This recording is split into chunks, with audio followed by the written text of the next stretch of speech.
তা আমি আপনাদেরকে জানিয়ে রাখি যে আমি যেহেতু আখিরুজ্জামান স্টাডি করেছি বা করছি, এখনও কিন্তু 3টা বড় বড় ভূমিকম্প আসা বাকি আছে। নবী করিম সাল্লাল্লাহু আলাইহি ওয়াসাল্লাম একদিন মসজিদের সামনে দিয়ে যাচ্ছেন, সাহাবীরা ভিতরে বসে আছে। সাহাবীরা কোনো একটা বিষয়ে কথোপকথন করছেন। নবী করিম সাল্লাল্লাহু আলাইহি ওয়াসাল্লাম জিজ্ঞাসা করলেন, তোমরা কি নিয়ে কথাবার্তা বলছো? সাহাবীরা বললেন যে আমরা কিয়ামতের আলামতগুলো নিয়ে কথা বলছিলাম। তখন নবীজি বললেন সাল্লাল্লাহু আলাইহি ওয়াসাল্লাম, 10টা আলামত আসার আগে কিয়ামত হবে না। কয়টা আলামত? 10টা। এই 10টা আসার আগ পর্যন্ত কিয়ামত হবে না, নিশ্চিন্ত থাকতে পারেন। কিন্তু এই 10টা কবে চলে আসবে এর কোনো গ্যারান্টি আছে? নাই। তার প্রথমটা হচ্ছে দাজ্জাল, মাসিহুদ দাজ্জাল মানুষের রূপে বের হবে। 2, ঈসা ইবনে মারইয়ামের আগমন। নবী ঈসা আলাইহিস সালাম আসবেন এবং তার হাতে দাজ্জাল নিহত হবে। কোথায় নিহত হবে সেটাও বলে দেওয়া আছে, প্যালেস্টাইনের বাবেলুদ নামক জায়গায়, যে জায়গাটা অলরেডি প্রস্তুত।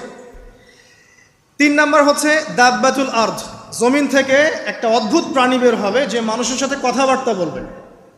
এটা হাদিসে আছে কিন্তু, তা আমরা এখন নিঃসন্দেহে 90% মানুষ বিশ্বাস করবে না। এবং যারা একটু বেশি চেতনাধারী তারা বলবে যে মোল্লা মুন্সিদের কথা শোনো, প্রাণী বলে আবার কথা বলবে। কিন্তু হ্যাঁ, এই কথাটাই যদি নাসা বলে, যে হ্যাঁ একটা প্রাণী আছে পৃথিবীর গভীরে, সে অচিরেই বের হবে এবং কথা বলবে, দেখবেন সবাই বিশ্বাস করছে। দেখেন চিন্তাগত শিরক, চিন্তাগত শিরকটা দেখেন।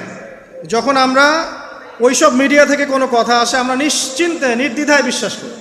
আল্লাহ পাক হাদিসে বলছেন, নবী হাদিসে বলছেন দাব্বাতুল আরদ বের হবে, মানুষের সাথে কথাবার্তা বলবে, মানুষ বিশ্বাস করতে চায় না। আর কি? ধোঁয়া, এই ধোঁয়ায় আকাশ ছেয়ে যাবে, ধোঁয়া দিয়ে আকাশ ছেয়ে যাবে। এবং এত বড় ধোঁয়া বিশ্ববাসী কখনো দেখে নাই। এখন অনেকে বলছেন, এখনকার আধুনিক স্কলার যারা, অনেক স্কলারের এটা মত, এটা কিন্তু হাদিসে নাই, তাদের মত হতে পারে যে একটা নিউক্লিয়ার এক্সপ্লোশন হবে। সারা ওয়ার্ল্ড তো এখন নিউক্লিয়ার যুদ্ধের সামনে দাঁড়িয়ে আছে, তখন হয়তো বা ধোঁয়ায় পুরো বিশ্ব ছেয়ে যেতে পারে, এটা তাদের মত। এটা হতেও পারে, নাও হতে পারে, হওয়ার সম্ভাবনা কিন্তু আছে, উড়িয়ে দেওয়া যাচ্ছে না। ঠিক আছে, 4টা। 5 কি? 5 হচ্ছে ইয়াজুজ আর মাজুজ। ইয়াজুজ আর মাজুজ এই প্রকৃতি বের হবে, এরা কিন্তু আদম সন্তান এবং তারা পৃথিবীর পানি খেয়ে শেষ করে ফেলে দিবে, মহাসাগরের পানি খেয়ে শেষ করে ফেলে দিবে। তারপর এই যে 6, 7, 8 এই 3টা হচ্ছে 3টা বড় বড় ভূমিকম্প, যেটা বলতে গিয়ে আমি জেগে আসলাম। এই 3টা ভূমিকম্প এখনও আসা বাকি আছে। নবীজি বলেছেন একটা পৃথিবীর পূর্ব দিকে হবে। পূর্ব দিক কোন দিক?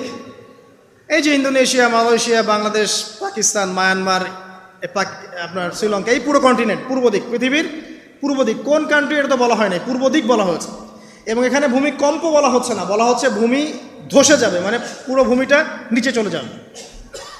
এখন যারা এগুলো নিয়ে গবেষণা করেন তারাও কিন্তু সেম কথাই বলছেন, খেয়াল করে দেখেন। তারা হয়তো বিজ্ঞান দিয়ে ব্যাখ্যা করছেন, কিন্তু হাদিসে কিন্তু এটা বলা আছে। আরেকটা হচ্ছে পৃথিবীর পশ্চিম দিকে। আর পশ্চিম দিকে কেন হবে জানেন? সমকামিতার কারণে, সুদের কারণে, জেনার কারণে, পর্নোগ্রাফির কারণে, এবং সারা বিশ্বকে তারা যে জুলুমটা করছে, এই জুলুমের প্রতিফল হিসেবে আল্লাহ পাক ধসিয়ে দিবে। এর কোনো অস্তিত্বই থাকবে না। এখন মনে হচ্ছে না যে পুরো সারা ওয়ার্ল্ডকে রুল করছে, অস্তিত্বই থাকবে না, ভূমিধস।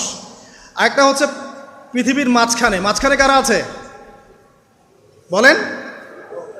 মাঝখানে আমাদের আমিরুল মুমিনিনরা আছে এখন, নাকি? হ্যাঁ, যারা ইসরায়েলের সাথে আতাত করছে এরা আছে, আমিরুল মুমিনিনরা আছে।